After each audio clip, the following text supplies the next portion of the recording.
in മലയാളത്തിലോട്ട് എല്ലാവർക്കും സ്വാഗതം. വളരെ സിമ്പിൾ ആയിട്ട് തന്നെ നമുക്ക് പിസ്സ വീട്ടിൽ ഉണ്ടാക്കി എടുക്കാൻ പറ്റും. പിസ്സ ബേസിൻ്റെ റെസിപ്പി, പിന്നെ പിസ്സ സോസ്, അതിൻ്റെ ടോപ്പിങ്സ്, അതിനെക്കുറിച്ച് ഇൻ ഡീറ്റെയിൽ ആയിട്ടാണ് ഞാൻ ഈ വീഡിയോയിൽ നിങ്ങൾക്ക് ഷെയർ ചെയ്യാൻ പോകുന്നത്. അപ്പോൾ നിങ്ങൾ ഒരു പ്രാവശ്യത്തെ ട്രൈ ചെയ്ത് നോക്കിയിട്ടുണ്ടെങ്കിൽ നിങ്ങൾ ഒരിക്കലും പിന്നെ കടയിൽ നിന്ന് പിസ്സ വാങ്ങിക്കില്ല, കാരണം അത്രയും ടേസ്റ്റിയാണ്. അപ്പോൾ ഇതിൻ്റെ പിസ്സ ബേസ് റെസിപ്പി ഞാൻ ഫോളോ ചെയ്തതും ലോറ വിറ്റാലി എന്ന് പറഞ്ഞൊരു ഫേമസ് ഫുഡ് ബ്ലോഗർ ഉണ്ട്, എല്ലാവർക്കും അറിയുണ്ടാവും. അപ്പോൾ അവരുടെ കയ്യിൽ നിന്ന് എടുത്ത് അവരുടെ സെയിം റെസിപ്പിയാണ് ഞാൻ പിസ്സ ഡോന് ഞാൻ ഫോളോ ചെയ്യണത്. അത്രയും പെർഫെക്റ്റ് റെസിപ്പി ആയതുകൊണ്ടാണ് ഞാൻ വേറെ ഒന്നും നോക്കാണ്ട് ഞാൻ അത് തന്നെ ഞാൻ ഫോളോ ചെയ്യാൻ തീരുമാനിച്ചത്. അപ്പോൾ നിങ്ങൾ എല്ലാവരും തീർച്ചയായും ഇത് ട്രൈ ചെയ്യണം. ഇതിൻ്റെ ലിസ്റ്റ് ഓഫ് ഇൻഗ്രീഡിയൻസ് താഴെയുള്ള ഡിസ്ക്രിപ്ഷൻ ബോക്സിലും ഞാൻ ഇട്ടിട്ടുണ്ട്. അപ്പോൾ നമുക്ക് പെട്ടെന്ന് തന്നെ വീഡിയോയിലോട്ട് പോവാം. ഒരു മിക്സിംഗ് ബൗളിലോട്ട് മെഷറിംഗ് കപ്പിൻ്റെ 1 കപ്പ് പ്ലസ് ഒരു 1/3 കപ്പും കൂടെ ഇളം ചൂടുവെള്ളം ഒഴിച്ചു കൊടുക്കുക.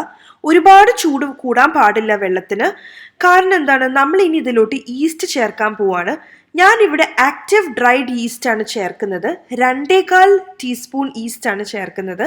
അപ്പോൾ നമ്മൾ ഈ ഈസ്റ്റ് ചേർക്കുമ്പം വെള്ളത്തിന് ഭയങ്കര ചൂടാണെങ്കിൽ ഈസ്റ്റ് ശരിക്കും വർക്ക് ചെയ്യില്ല, അതായത് പൊന്തില്ല.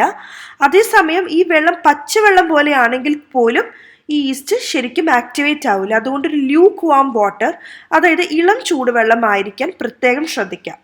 അപ്പോൾ അത് ഇട്ടതിന് ശേഷം നമുക്ക് ജസ്റ്റ് ഒന്ന് സ്പൂൺ വെച്ചിട്ട് ഒന്ന് മിക്സ് ചെയ്ത് കൊടുക്കാം, കാരണം എല്ലായിടത്തും എത്താൻ വേണ്ടിയിട്ടാണ്. അതിനുശേഷം ഞാനിവിടെ ഒരു ക്ലിങ് ഫിലിം വെച്ചിട്ടാണ് ഇത് കവർ ചെയ്യുന്നത്, അല്ലെങ്കിൽ നിങ്ങൾക്കൊരു പാത്രം വെച്ചിട്ടാണെങ്കിലും ഇത് മൂടി വയ്ക്കുക. ഒരു ചെറിയൊരു വാം പ്ലേസിൽ മൂടി വയ്ക്കുക. ഒരു 4-5 മിനിറ്റ് കഴിയുമ്പോൾ തന്നെ ഈ ഈസ്റ്റ് എല്ലാം വർക്ക് ചെയ്യാൻ തുടങ്ങും. ചെറുതായിട്ട് ഇങ്ങനെ പൊന്തി വരാൻ തുടങ്ങും, ഇതേപോലെ ഇങ്ങനെ പതഞ്ഞ് വരാൻ തുടങ്ങും. അങ്ങനെ വന്നു കഴിയുമ്പോൾ നമുക്ക് സ്പൂൺ വെച്ചിട്ട് ഒന്നും കൂടെ ഒന്ന് മിക്സ് ചെയ്ത് കൊടുക്കുക, കാരണം എന്തെങ്കിലും അലിയാനുള്ള ഈസ്റ്റ് ഉണ്ടെങ്കിൽ അതൊന്ന് അലിയാൻ വേണ്ടിയിട്ടാണ്. അതിനുശേഷം ഞാൻ ഇതിലോട്ട് 3.5 കപ്പ് ഫ്ലവർ ചേർക്കുന്നുണ്ട്, all purpose flower. All purpose flower എന്ന് ഉദ്ദേശിക്കുന്നത് നമ്മുടെ മൈദ തന്നെയാണ്. അപ്പോൾ അതൊരു 3.5 കപ്പ് ചേർത്ത് കൊടുക്കാം. അതിൻ്റെ കൂടെ തന്നെ 2 ടീസ്പൂൺ ഉപ്പ് ചേർത്ത് കൊടുക്കാം. പിന്നെ 1 ടീസ്പൂൺ പഞ്ചസാര ചേർത്ത് കൊടുക്കാം. 2 table spoon extra virgin olive ഓയിലും കൂടെ ചേർത്ത് കൊടുക്കാം. അപ്പോൾ ഈ ഒരു റെസിപ്പിക്ക് വെളിച്ചെണ്ണ അല്ലെങ്കിൽ വെജിറ്റബിൾ ഓയിൽ ഒന്നും ഉപയോഗിക്കരുത്, ഒലിവ് ഓയിൽ തന്നെ ഉപയോഗിക്കണം. എന്നാൽ മാത്രമാണ് ആ പിസ്സയുടെ ഒരു ഒത്തൻറ്റിക് ടേസ്റ്റ് അല്ലെങ്കിൽ ഒത്തൻറ്റിക് ഫ്ലേവർ കിട്ടുള്ളൂ. ഓക്കെ, അപ്പോൾ ഇതെല്ലാം കൂടെ ചേർത്തതിന് ശേഷം ഞാനിവിടെ ഒരു സ്റ്റാൻഡ് മിക്സറാണ് ഉപയോഗിക്കുന്നത്. ഇതിനൊരു ഡോ ഹുക്ക് അറ്റാച്ച്മെൻ്റ് ഉണ്ട്. അപ്പോൾ അത് വെച്ചിട്ട് ഞാനത് ഇങ്ങനെ എന്താ പറയുക നീഡ് ചെയ്തെടുക്കാൻ വേണ്ടിയിട്ടാണ് ഈ ഡോ ഹുക്ക് അറ്റാച്ച്മെൻറ്റ് ഞാൻ വെക്കുന്നത്. ഇപ്പം നിങ്ങളുടെ കയ്യിൽ ഇതേപോലത്തെ സ്റ്റാൻഡ് മിക്സർ ഇല്ല, അല്ലെങ്കിൽ ഹാൻഡ് മിക്സറിലും ഇതേപോലെ ഡോ ഹുക്ക് അറ്റാച്ച്മെൻ്റ് ഉള്ളത് വരുന്നുണ്ട്. അപ്പം അതും ഇല്ലെങ്കിൽ നിങ്ങൾക്ക് കൈ ഉപയോഗിച്ചുകൊണ്ട് തന്നെ നമുക്കിത് നന്നായിട്ട് കുഴച്ചെടുക്കാൻ പറ്റും. ഒരുപാട് പ്രഷർ കൊടുക്കാണ്ട് വളരെ സോഫ്റ്റായിട്ട് മൃദുവായിട്ട് വേണം ഇത് കുഴച്ചെടുക്കാനായിട്ട് കൈവച്ച് ചെയ്യുമ്പം. അപ്പോൾ എന്നെപ്പോലത്തെ ഒരു സ്റ്റാൻഡ് മിക്സർ അല്ലെങ്കിൽ ഹാൻഡ് മിക്സർ, ഒരു ഡോ ഹുക്ക് അറ്റാച്ച്മെൻ്റ് ഉള്ള ഹാൻഡ് മിക്സർ ആണ് നിങ്ങളുടെ കയ്യിൽ ഉള്ളതെങ്കിൽ ആദ്യം ഒരു മീഡിയം സ്പീഡിലിട്ട് ജസ്റ്റ് ഒന്ന് എല്ലാം ഒന്ന് മിക്സ് ആവാൻ വേണ്ടി ഒന്ന് വെയിറ്റ് ചെയ്യുക. അങ്ങനെ എല്ലാം ഏകദേശം മിക്സായി കഴിയുമ്പോഴത്തേക്കും നമുക്ക് ഏറ്റവും ലോവസ്റ്റ് സ്പീഡിലിട്ടിട്ട് ഒരു 10 മിനിറ്റോളം ഇത് നന്നായിട്ടൊന്ന് നീഡ് ചെയ്തെടുക്കുക. നീഡെന്ന് പറയുന്നത് മെഷീൻ ആകുമ്പോൾ മെഷീൻ്റെ പണി ചെയ്തോളും. ഇപ്പം നമ്മുടെ കൈ വെച്ചാണ് ചെയ്യണമെങ്കിൽ നമുക്ക് കൈ വെച്ചിട്ട് നന്നായിട്ട് കുഴച്ചെടുക്കുക. ഒരു 10 മിനിറ്റോളം നന്നായിട്ട് കുഴച്ചെടുക്കുക. അങ്ങനെ 10 മിനിറ്റ് നീഡ് ചെയ്തതിന് ശേഷം, അതായത് ഇതേപോലെ കുഴച്ചതിന് ശേഷം നമുക്കിത് ഡോ ഹുക്കിൽ നിന്നും വെടിയിച്ചെടുത്തിട്ട് ഇതേപോലെ നമുക്ക് കൈ വെച്ചിട്ട് ഒരു 2-3 മിനിറ്റും കൂടി ഇങ്ങനെ ചെയ്ത് കൊടുക്കാം. അപ്പോൾ ചില സമയത്ത് നിങ്ങൾക്കിത് ഭയങ്കര സ്റ്റിക്കി ആയിട്ട് തോന്നും, പ്രത്യേകിച്ച് നിങ്ങൾ കൈ വെച്ച് ചെയ്യുന്നവരാണെങ്കിൽ സ്റ്റിക്കി ആയിട്ട് തോന്നും. പക്ഷെ അത് കുഴപ്പമില്ല, കാരണം ഇനിയും ഒരുപാട് പൊടി ഇട്ടിട്ടുണ്ടെങ്കിൽ ചിലപ്പം ഇതിൻ്റെ ആ ഒരു സോഫ്റ്റ്നെസ് നഷ്ടപ്പെടും. അതുകൊണ്ട് മാക്സിമം പൊടി ചേർക്കാണ്ട് നിങ്ങൾ കുഴയ്ക്കാൻ ശ്രമിക്കുക. ഇനിയിപ്പോൾ ഒരു രക്ഷയില്ല എങ്കിൽ 1 ടീസ്പൂണും കൂടെ ചേർക്കുക, അതിൽ കൂടുതൽ ഒരിക്കലും ചേർക്കരുത്, കാരണം ചേർത്തിട്ടുണ്ടെങ്കിൽ അത് ശരിയാവില്ല. ഓക്കെ, അപ്പോൾ ഇങ്ങനെ ചെയ്തതിന് ശേഷം നമുക്ക് ഇതിലോട്ട് ഒരു കുറച്ച് തുള്ളി ഒലിവ് ഓയിലും കൂടെ നമുക്ക് ഇട്ട് കൊടുക്കാം, ഈ ഡോയുടെ മുകളിൽ ഒന്ന് ജസ്റ്റ് ഒന്ന് കവർ ചെയ്യാനായിട്ട്. അതുപോലെ തന്നെ ഈ കുഴച്ച് വെക്കുന്ന ഈ ഒരു പാത്രം ഉണ്ടല്ലോ, ഇതിൻ്റെ ചുറ്റും കൂടെ നമുക്കൊന്ന് ജസ്റ്റ് ഒന്ന് ഗ്രീസ് ചെയ്ത് കൊടുക്കുക ഓലിവ് ഓയിലായിട്ട്. അതിനുശേഷം നമ്മൾ ഇതൊന്ന് കവർ ചെയ്ത് വെക്കുക. അപ്പോൾ ഇത് എന്തുകൊണ്ടാണ് ഞാൻ ഇത് ഓയിൽ ചെയ്യണേന്ന് വെച്ചാൽ, ഇത് നമ്മളിങ്ങനെ 2 മണിക്കൂർ ഇത് പൊന്താനായിട്ട്, അതായത് ഈ ഒരു ഡോ ഡബിൾ ദ സൈസ് ആവാനായിട്ട് പൊന്താനാക്കി ഞാൻ വെക്കാൻ പോവാണ്. അപ്പോൾ ആ സമയം വരെ നിങ്ങൾക്ക് ഇതിൽ അധികം ഓയിലി അല്ലെങ്കിൽ, കുറച്ചെങ്കിലും ഓയിൽ ഇല്ലെങ്കിൽ ഈ ഡോ ഭയങ്കര ഡ്രൈ ആയിപ്പോവും. ഡ്രൈ ആയി കഴിയുമ്പോൾ നമുക്ക് പ്രോപ്പറായിട്ട് ഷേപ്പ് ചെയ്യാൻ പറ്റില്ല, ആ സോഫ്റ്റ്നെസ് നഷ്ടപ്പെടും. അതുപോലെ തന്നെ ഈ പാത്രത്തിന് ചുറ്റും ആ ഒരു മോയ്സ്ചർ നിലനിർത്താൻ വേണ്ടിയിട്ടാണ് നമ്മൾ കുറച്ച് എണ്ണ തേച്ച് വെക്കുന്നത് ഈ പാത്രത്തിലും കൂടി. ഓക്കെ, അപ്പം ഞാനിത് കവർ ചെയ്തിട്ട് എൻ്റെ ഓവൻ്റെ അകത്താണ് ഞാൻ വെച്ചത്. പിന്നെ ഓവൻ്റെ അകത്ത് വെക്കുക എന്ന് പറയുന്നത് തീർച്ചയായിട്ടും ഓവൻ ഓഫ് ചെയ്ത് വെച്ചിട്ട് വേണം, ഓൺ ചെയ്യാൻ പാടില്ല. ജസ്റ്റ് അകത്ത് വെക്കാൻ. ഓവൻ്റെ അകം കുറച്ചും കൂടെ വാം ആണ്, കുറച്ചും കൂടെ ഒരു ചൂടൊക്കെ കിട്ടുന്ന സ്ഥലമായതുകൊണ്ട് ഓഫ് ചെയ്ത് വെച്ചിരിക്കുന്ന ഓവൻ്റെ അകത്ത് ഒരു 2 മണിക്കൂറെങ്കിലും നിങ്ങളിത് പൊന്താനാക്കി വെക്കാം. ഓക്കെ, അപ്പോൾ ആ സമയം കൊണ്ട് നമുക്ക് പിസ്സ സോസ് റെഡിയാക്കി എടുക്കാം. അതിനായിട്ട് ഒരു പാനിലോട്ട് അല്പം എക്സ്ട്രാ വെർജിൻ ഓലിവ് ഓയിൽ ഒഴിച്ചു കൊടുക്കാം. അതിനുശേഷം ആ എണ്ണ ചൂടായി കഴിയുമ്പോൾ നമുക്ക് 4 വെളുത്തുള്ളി വളരെ ചെറിയ കഷ്ണങ്ങളാക്കി അരിഞ്ഞത് അതും കൂടെ ചേർത്ത് കൊടുക്കാം. എന്നിട്ട് ജസ്റ്റ് ഒന്ന് സോട്ട് ചെയ്ത് കൊടുക്കാം. ആ ഫ്യൂ സെക്കൻഡ്സ് ഒന്ന് ഇളക്കി കൊടുത്തതിന് ശേഷം ഒരു ചെറിയ സവോളയുടെ അരഭാഗം മതിയാവും, അത്രയും മാത്രം ചെറിയ കഷ്ണങ്ങളാക്കി അരിഞ്ഞ് സവോളയും ഇട്ട് കൊടുക്കുക. എന്നിട്ട് ഒരു മീഡിയം ഫ്ലെയിമിലിട്ട് അതൊന്ന് സോട്ട് ചെയ്ത് കൊടുക്കുക.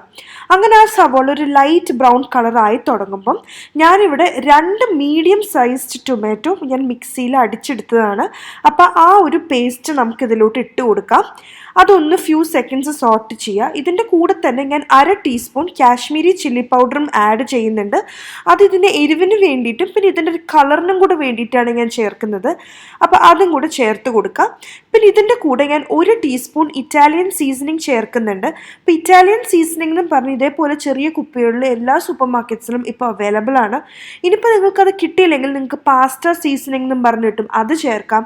അതും ഇല്ലെങ്കിൽ നിങ്ങൾക്ക് വേണമെങ്കിൽ ഈ ഇറ്റാലിയൻ ഹെർബ്സ് തന്നെ നിങ്ങൾക്ക് സെപ്പറേറ്റ് ആയിട്ട് വാങ്ങിക്കാൻ കിട്ടും.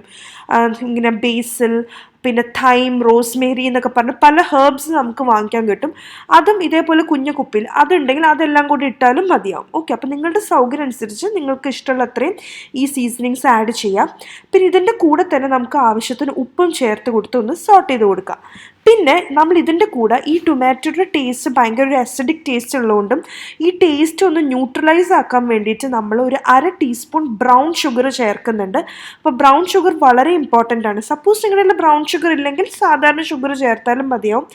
ബ്രൗൺ ചേർക്കുമ്പോൾ ഇതിൻ്റെ കളർ ഇച്ചിരി കൂടി ഡീപ്പർ കളറാകുകയും ഒരു ചെറിയൊരു കാരമൽ എഫക്റ്റ് വരികയും ചെയ്യും. കാരമൽ എഫക്റ്റ് എന്ന് പറയുമ്പം ബാർബിക്യൂ സോസ് പോലെ അതുപോലെയൊന്നും അല്ലാട്ടോ ഉദ്ദേശിക്കുന്നത്. ചെറിയൊരു നമ്മൾ ഈ ഹോട്ടൽസിൽ നിന്നൊക്കെ വാങ്ങിക്കുന്ന പിസ്സയുടെ ആ ഒരു സോസിൻ്റെ ഒരു ഫ്ലേവർ തന്നെ വരും നമ്മൾ ഈ ബ്രൗൺ ഷുഗർ ഇതിൻ്റെ കൂടെ ആഡ് ചെയ്യുമ്പോൾ. അപ്പോൾ അതും കൂടി ഇട്ട് നന്നായിട്ടൊന്ന് ഇളക്കി കൊടുക്കുക. അങ്ങനെ ഇളക്കിയതിന് ശേഷം നമ്മുടെ ടൊമാറ്റോയുടെ നമ്മളുടെ ഈ പിസ്സ സോസ് റെഡി ആയിട്ടുണ്ട്. കുഴച്ച് വെച്ചിരിക്കുന്ന ഡോ 2 മണിക്കൂർ കഴിയുമ്പോൾ ഇതേപോലെ 2 ഇരട്ടിയായിട്ടിരിക്കും. അപ്പോൾ നമുക്ക് കൈ വെച്ചിട്ട് ചെറുതായിട്ടൊന്ന് അമർത്തിയിട്ട് ചെറുതായിട്ടൊന്ന് 1 മിനിറ്റോളം നമുക്ക് ജസ്റ്റ് ഒന്ന് ഇളക്കി ഒന്ന് നീഡ് ചെയ്ത് കൊടുക്കുക, അല്ലെങ്കിൽ കുഴച്ച് കൊടുക്കാം. അതിനുശേഷം നമുക്കിത് പരത്തിയെടുക്കാം. അപ്പോൾ ഇത് ഞാൻ 2 പിസ്സയ്ക്കുള്ള മാവാണ് ചെയ്തിരിക്കുന്നത്. 2 ലാർജ് പിസ്സ കിട്ടും, അതുകൊണ്ട് നിങ്ങൾക്കിത് 2 ആക്കി വെക്കാം. അപ്പോൾ നമുക്ക് ഒരെണ്ണം എടുത്തിട്ട് ഒരു ഭാഗം എടുത്തിട്ട് ഇതേപോലെ ചപ്പാത്തി നമ്മൾ ഇങ്ങനെ പരത്തുന്ന പോലെ ഇച്ചിരി പൊടി ഇട്ട് കൊടുത്തത് ഇച്ചിരി മൈദമാവ് ഇട്ടിട്ട് നമുക്കൊന്ന് പരത്തി എടുക്കാം. അതിനുശേഷം നമുക്ക് ഇത് ബേക്ക് ചെയ്യാൻ ഉപയോഗിക്കുന്ന ട്രേയിലോട്ട് ഇട്ട് കൊടുക്കാം. ഞാനൊരു ബേക്കിംഗ് ഷീറ്റ് ഈ ട്രേയിൽ ഇട്ടിട്ടുണ്ട്, അതിൻ്റെ മുകളിലോട്ടാണ് ഞാൻ ഈ ബേസ് ഇട്ട് കൊടുക്കുന്നത്. അതുപോലെ തന്നെ നമ്മളുടെ oven 218 degree Celsius 218 degree Celsius നമ്മളത് പ്രീഹീറ്റ് ചെയ്യാനാക്കി വെക്കണം. 10 മിനിറ്റെങ്കിലും പ്രീഹീറ്റ് ചെയ്യണം. അപ്പോൾ ആ സമയത്ത് നമുക്ക് ബാക്കിയുള്ള കാര്യങ്ങളെല്ലാം ചെയ്യാം. അപ്പോൾ നമുക്ക് ഈ ഒരു ബേസിൻ്റെ മുകളിലോട്ട് നമ്മൾ റെഡിയാക്കി വെച്ചിരിക്കുന്ന പിസ്സ സോസ് ഇട്ട് കൊടുക്കുക. ഒരു 2 ടേബിൾ സ്പൂണോളം പിസ്സ സോസ് ഇട്ടിട്ട് നമുക്കത് സ്പ്രെഡ് ചെയ്ത് കൊടുക്കാം. പിന്നെ ഇതിൻ്റെ മുകളിൽ നിങ്ങൾക്ക് ഇഷ്ടമുള്ള ടോപ്പിങ്സ് ഇടാം. ഞാനിവിടെ കുറച്ച് ക്യാപ്സിക്കം ഉപയോഗിക്കുന്നുണ്ട്, ഓലിവ്സ് ഉപയോഗിക്കുന്നുണ്ട്, പിന്നെ കുറച്ചും കൂടി എരിവിന് വേണ്ടിയിട്ട് ഹാലപ്പീനോസ് ഉപയോഗിക്കുന്നുണ്ട്. അതുപോലെ തന്നെ ഇതിൻ്റെ കൂടെ കോൺ ഉപയോഗിക്കുന്നുണ്ട്, അതായത് സ്വീറ്റ് കോൺ. നമ്മൾ ഓൾറെഡി വേവിച്ച് വെച്ചിരിക്കുന്ന സ്വീറ്റ് കോൺ ആണ്, അതും ഉപയോഗിക്കുന്നുണ്ട്, കാരണം വെജിറ്റബിൾ പിസ്സയാണല്ലോ. അതിനുശേഷം ഇതിൻ്റെ മുകളിൽ ഞാൻ ആവശ്യം പോലെ മോസറല്ല ചീസും ഉപയോഗിക്കുന്നുണ്ട്. പിസ്സ ഉണ്ടാക്കുമ്പം എപ്പോഴും മോസറല്ല ചീസ് തന്നെ വാങ്ങിക്കാൻ ശ്രദ്ധിക്കുക. ഈ ബ്രിട്ടാനിയ ചീസും അമൂൽ ചീസൊക്കെ വാങ്ങിച്ചിട്ടുണ്ടെങ്കിൽ നിങ്ങൾക്ക് ആ ഒറിജിനാലിറ്റി കിട്ടില്ല, ഒത്തൻറ്റിക് ടേസ്റ്റ് കിട്ടില്ല. അപ്പം മോസറല്ല ചീസ് വാങ്ങിക്കാം. ഓൾറെഡി പ്രീ ഷ്രെഡഡ് ആയിട്ടുള്ള മോസറല്ല ചീസ് നമുക്ക് കടയിൽ നിന്ന് വാങ്ങിക്കാൻ കിട്ടും. പക്ഷെ നിങ്ങൾ അത് വാങ്ങിക്കാണ്ടിരിക്കുക. കാരണം ഞാൻ ഒരു പ്രാവശ്യം അത് വാങ്ങിയിട്ട് അതിന് ഒരു ടേസ്റ്റും ഉണ്ടായിരുന്നില്ല. ഏതാണ്ട് ഒരു കെമിക്കൽ ഒരു ടേസ്റ്റ് എനിക്ക് തോന്നിയിരുന്നത്. അതുകൊണ്ട് നിങ്ങൾ ഫ്രഷ് ആയിട്ട് മോസറല്ല ചീസ് വാങ്ങിച്ചിട്ട് സാധാരണ ക്യാരറ്റൊക്കെ ഗ്രേറ്റ് ചെയ്ത ഗ്രേറ്ററിൽ കൂടെ ഗ്രേറ്റ് ചെയ്തിട്ടുണ്ടെങ്കിൽ വളരെ സിമ്പിളായിട്ട് നമുക്കത് ഗ്രേറ്റ് ചെയ്തെടുക്കാൻ പറ്റും. അപ്പോൾ അത് ഗ്രേറ്റ് ചെയ്തതിന് ശേഷം നമുക്കിതിൻ്റെ മുകളിലിടാം. എന്നിട്ട് ഇതിൻ്റെ മുകളിലോട്ട് കുറച്ചും കൂടെ ടോപ്പിങ്സ് ഇട്ട് കൊടുക്കാം. കാരണം നമ്മളിത് ബേക്ക് ചെയ്ത് കഴിയുമ്പം ആ ടോപ്പിങ്സ് ഇട്ട് ഒന്നും കാണാൻ പറ്റില്ല. അപ്പോൾ ചെറിയൊരു ഭംഗിക്ക് വേണ്ടിയിട്ടാണ് ഞാൻ ആ ടോപ്പിങ്സ് എല്ലാം ഒന്ന് ഇട്ട് കൊടുക്കുന്നത്. അതിനുശേഷം നമുക്കിത് ഈ 10 മിനിറ്റ് പ്രീഹീറ്റ് ചെയ്ത ഓവനിലോട്ട് 218 ഡിഗ്രിയാണ്, 218 ° നമുക്ക് വെച്ച് കറക്റ്റ് ഒരു 12 മിനിറ്റ് കഴിയുമ്പോൾ നമുക്ക് ഓഫ് ചെയ്ത് നമുക്ക് മാറ്റി വെക്കാം. എന്നിട്ട് രണ്ടാമത്തെ പിസ്സയും ഇതേപോലെ സെറ്റ് ചെയ്ത് നിങ്ങൾക്ക് വെക്കാം കേട്ടോ. അപ്പോൾ ഇത് വളരെ സിമ്പിളാണ്. നിങ്ങൾ എന്തായാലും ഇത് ട്രൈ ചെയ്യണം. അപ്പോൾ ഈ ഒരു പിസ്സയ്ക്ക് ഒരു യെല്ലോയിഷ് ടിൻറ്റ് ഈ ഫോട്ടോയിൽ കാണുന്നുണ്ട്. കാരണം ഞാൻ ഇത് രാത്രിയാണ് ഫോട്ടോ എടുത്തതും. അപ്പോൾ എൻ്റെ വീട്ടിൽ യെല്ലോ ലൈറ്റ്സ് ആയതുകൊണ്ട് ആ യെല്ലോ കളർ വരുന്നതാണ്. ഓക്കെ, പക്ഷേ നിങ്ങൾ എല്ലാവരും ഇത് ട്രൈ ചെയ്യണം. വളരെ സിമ്പിളാണ്, വളരെ ടേസ്റ്റിയാണ്. ഞാനിന്ന് വെജിറ്റബിൾ വേർഷൻ കാണിച്ചുവെങ്കിലും നിങ്ങൾക്ക് നോൺ വെജ് ആക്കിയും ഉപയോഗിക്കാം. അതായത് നിങ്ങളുടെ ചിക്കൻ കറിയിൽ ചിക്കൻ പീസ് ബാക്കി ഉണ്ടെങ്കിൽ ആ ചിക്കൻ പീസസ് ഇട്ട് കൊടുക്കുക. അല്ലെങ്കിൽ ഗ്രിൽ ചിക്കൻ, അല്ലെങ്കിൽ ചെമ്മീനോ, അല്ലെങ്കിൽ പ്രോൺസും, അതും അല്ലെങ്കിൽ നിങ്ങൾക്ക് സോസേജ്, പെപ്പറോണി, നിങ്ങൾക്ക് ഇഷ്ടമുള്ള ടോപ്പിങ്സ് ഒക്കെ നിങ്ങൾക്ക് ഇട്ട് കൊടുക്കാം. ഓവറായിട്ട് ഫില്ല് ചെയ്യാണ്ട് ജസ്റ്റ് ഒരു മീഡിയം രീതിയിൽ വെച്ച് പോവുക. കാരണം ഒരുപാട് ടോപ്പിങ്സ് ഇട്ടിട്ടുണ്ടെങ്കിലും അത് ഇച്ചിരി അത്രയ്ക്ക് ശരിയാവില്ല. ഓക്കെ, അപ്പോൾ ഒരു ആവറേജ് രീതിയിൽ ടോപ്പിങ്സ് എല്ലാം ഇഷ്ടമുള്ള ടോപ്പിങ്സ് ഇട്ട് കൊടുക്കുക. പൈനാപ്പിളൊക്കെ ഇട്ടാൽ വളരെ ടേസ്റ്റിയാണ്. എന്നിട്ട് നിങ്ങൾ ട്രൈ ചെയ്തിട്ട് അഭിപ്രായം പറയാൻ മറക്കരുത്. എനിക്ക് ഉറപ്പാണ് നിങ്ങൾ ഈ റെസിപ്പി ട്രൈ ചെയ്തിട്ടുണ്ടെങ്കിൽ പിന്നെ നിങ്ങൾ ഒരിക്കലും പുറത്തുനിന്ന് പിസ്സ വാങ്ങിക്കില്ല. ബിക്കോസ് അത്രയും ടേസ്റ്റിയാണ് ഇതിന്. അപ്പോൾ നിങ്ങൾ ആദ്യമായിട്ടാണ് ഈ ചാനൽ വരുന്നതെങ്കിൽ താഴെയുള്ള red colour subscribe button click ചെയ്യാൻ മറക്കരുത്.